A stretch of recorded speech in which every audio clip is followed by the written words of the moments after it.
247 ang mga sunog. Usaray nakaligtas. Na kung imong tan-awon ba, maka pamalandong kag maayo nga ang kinabuhi, mura ra yung kinalisngaw.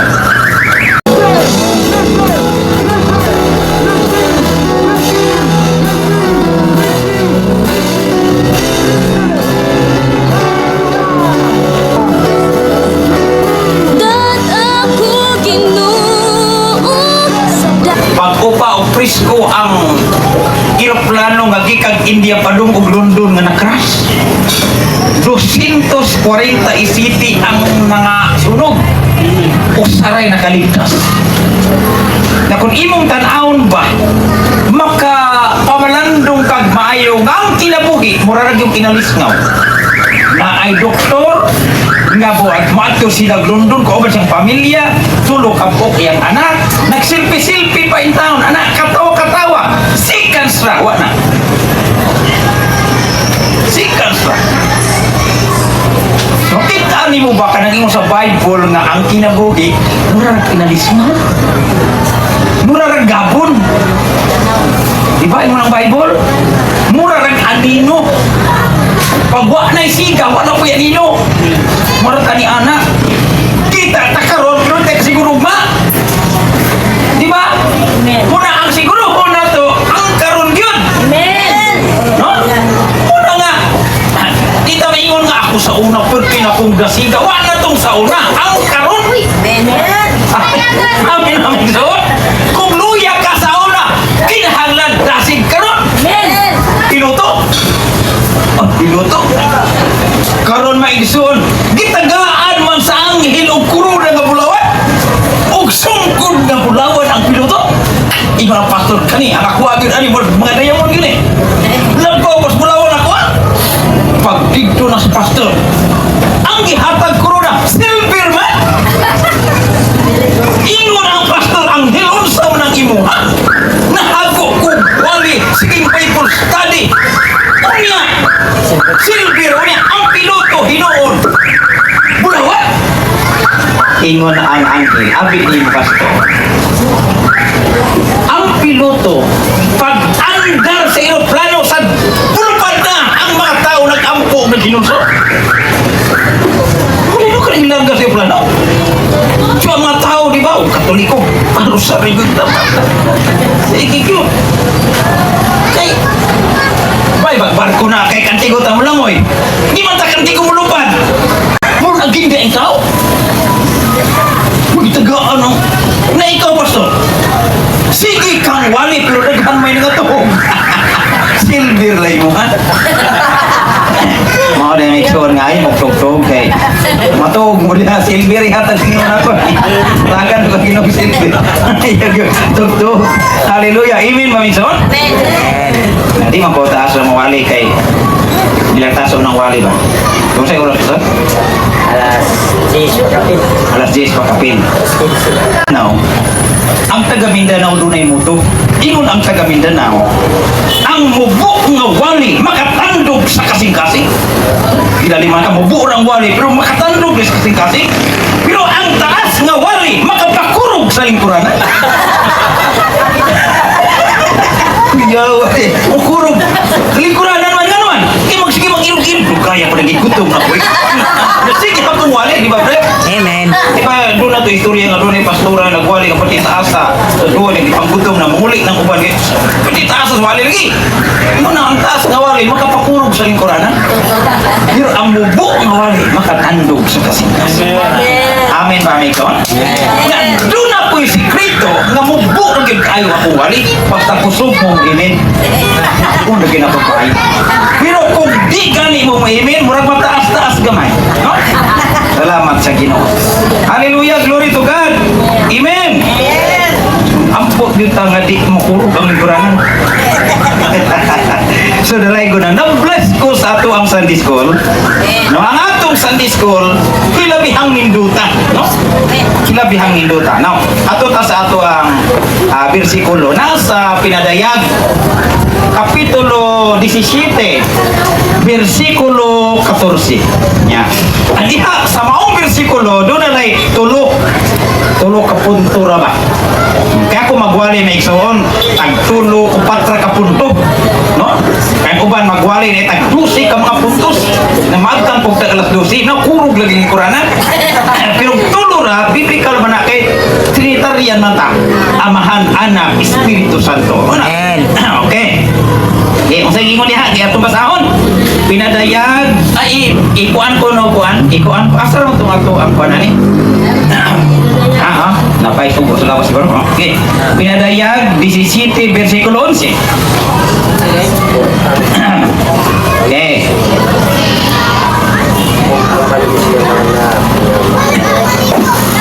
Okay, dire pinadayag 17:14.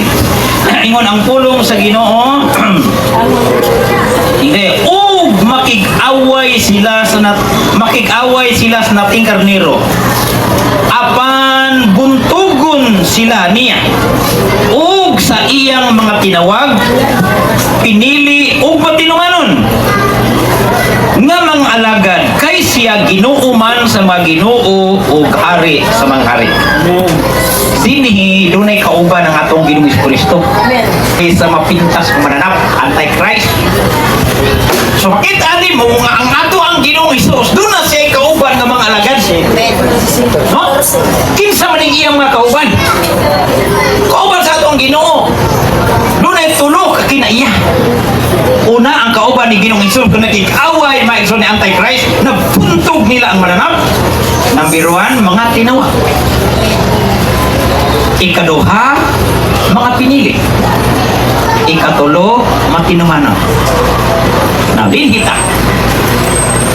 Kaganina, sa atong Sunday School, ningon ang Ginoo, umari ka mo!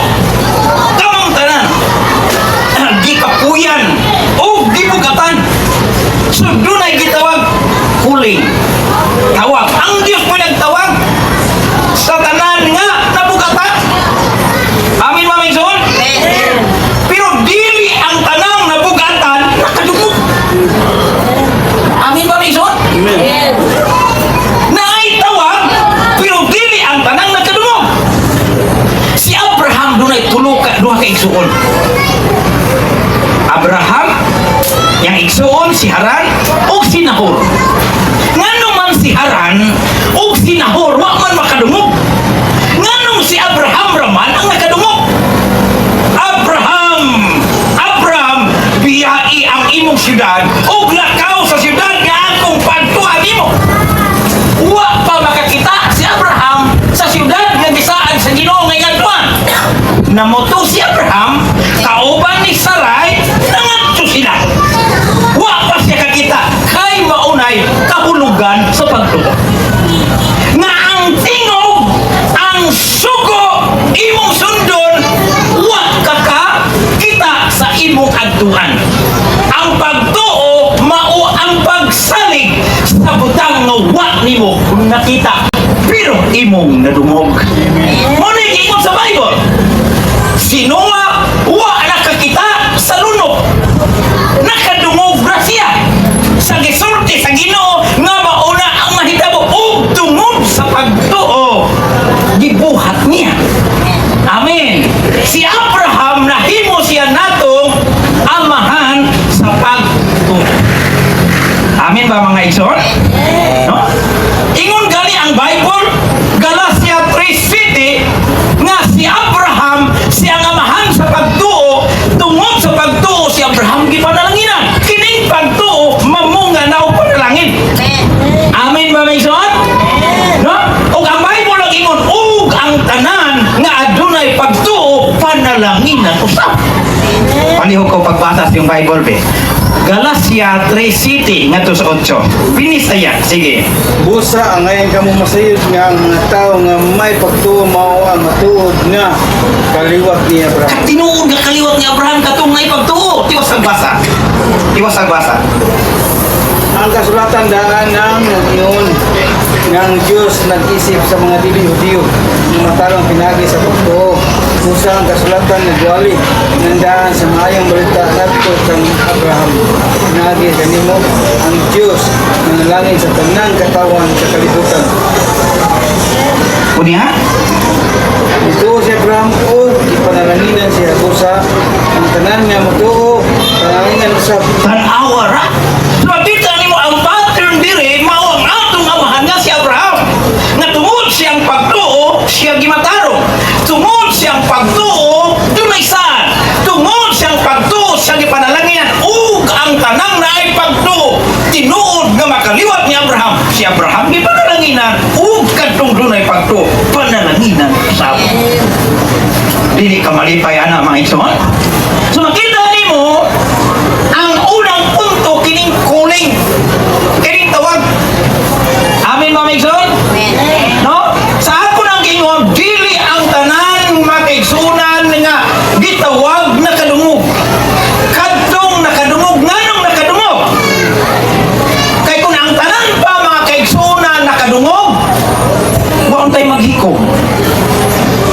Kay ang tanang tao dunay kabugat. Og tungod di ana sa iyang kabugat, wa man sa kadungog sa tingog sa Ginoo mo nang gahikom. Ano sa diskor? Umari ka mo tanan kadtong gibugatan. Gikapuyan. Oh. Kada kay tungod sa kakapoy o kabugat mo na nang gihikom. Pero kadtong nakadungog, naay kabugat nato pero kadungog matagpulong sa Ginoo. Amin ba may son? Kadungog man kagpulong sa Dios. So pagkadungog nato sa pulong sa Ginoo, ikaw sa Ginoo. Amen ba may son? Ug kadtong pagduol nato sa Ginoo, doon natoy kanang presensya nga nagtuod nato kanang nakaduol ka sa Dios. Dunay presensya sa amahan. Tinuod ba din ang pastor? Nga pagduol nato, buhat gapon dito sa Dios. Juan 6:44. Ngayon ang Ginoo, walay makaari nako kung dili siya danihon sa amahan. Uy na andi ay connection ang amahan. Ikadungog nimo ngano nga ikaw makaduol gyud sa Ginoo. Kaya sa ko ni makabasa be. 44 sa Juan. Ingon ang Ginoo. 6:44. Oh. Walay makaari kanako gawas kon ang akong amahan nga nagpadala kanako mao'y mupaduol kaniya. Doon ang amahan di ay mauwi kasi kung ginigilos walay makaari nako gawas ko ng amahan maoy mo paari kaniya nako hawa ni may suno. So tama ang buhat 13:48 nga pagkadungog ni ini sa mga dili Hudyo kadtong gipili na himong dunay pagtuo. Amen. Makita na inyo mga isun nga kini di ay tanan nakaprogram na sa atong Dios. Tama na ingon sa Ginoo wa pagbuhagda ang kalibutan gipili na kamo. Amen ba mga isun? Amen. Naana dahil sa iyang huna-huna mga isun. Naana dahil sa iyang kasing-kasing pag-abot sa eksaktong oras. Una, nakadungog ka. Mo nang diingon sa diingon na isun sa Episo 1, versikulo 13-14. Pagkadungog ninyo sa matuod nga ebanghelyo. Kana may ebanghelyo kung di tinuod. Pero ting daghanang ebanghelyo di tinuod. Na social media ro. Nagin sa plaza o Domingo man karon. Adi si Rudy Racasa, di mo tuog Dios. Naapoy daghanong nanunga diha ka sila ng Dios. Ting daghana. Ako may ang Ginoo na iniwangon, naapoy tambukon. Nagyagaigan po kung ikaw Diyos ka, sa Espiritu man ng Diyos, so ni gamit og lawas. Yung po itong mga pilosopo, kung ikaw Diyos, ni Espiritu, ano ka ni mapong lawas, ang daot mo ni pong lawasan, imo gi sudlan, no? Katong lawas nga marag si Piolo Pascual, di mo rin na imo to. Sa pitaha-pitaha pa man imo sa kibuloy, kay gwapo-gwapo pa man. Siya kinuha ang Diyos. Wali siya ng Diyos. Na, kaya na, talang mga kuwan, iyan ang pagpulutan ang tanong. So natuman ang gingon sa Bible. Kasadi pa ko mo ari, adunay daghang magpasalaan. Tama ang gingon sa atong Sunday School teacher, magpasagita. Aron mo tubo ang adong kahibalo o pagtuo, aron di ta mahisalaag. Kay daghan yun ang mapasalaag. Niini kauli ang mga adlaw. Amen ba may igsoon? Amen. Gahapon, gipawanan ang Israel, makaigsulong Misael sa Iran. ang Pakistan ug ang India nagpadayon ang ilang gubat. Ang Russia ug ang Ukraine nagpadayon ang ilang gubat. Ang Pilipinas mga igsoon gaong-ong ni, no? Gahungak ni.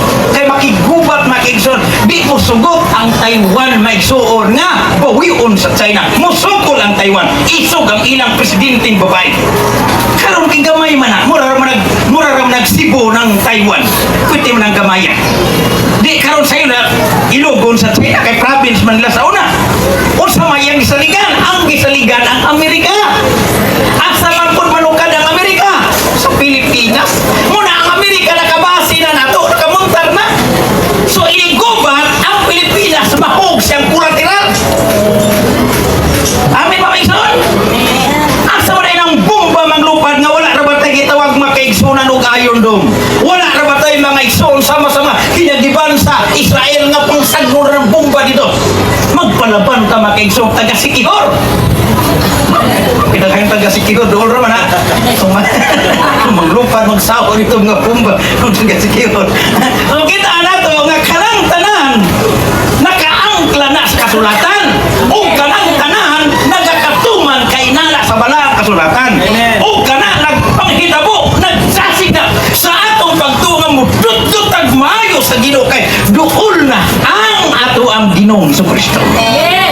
Amen ba may igsoon? Ikaw ng Bible pagkugi mo sa inyong pag-alagad sa Diyos kay ang inyong pag-alagad dili ni kawang. Iyon ang Bible, your libur ba? Libur gani kapoy na kay libur ba? Kapoy po dali ng pangalagan kasalay mo po lang ito mapitwik madura po sangyaw magampo magpuon magpractice kapoy po kasalay. Iyon ang Bible, your libur yun. Amin ba may igsoon? Di sa'yo nang maglibor kamo mga babae naglibor rin sa iyon ba?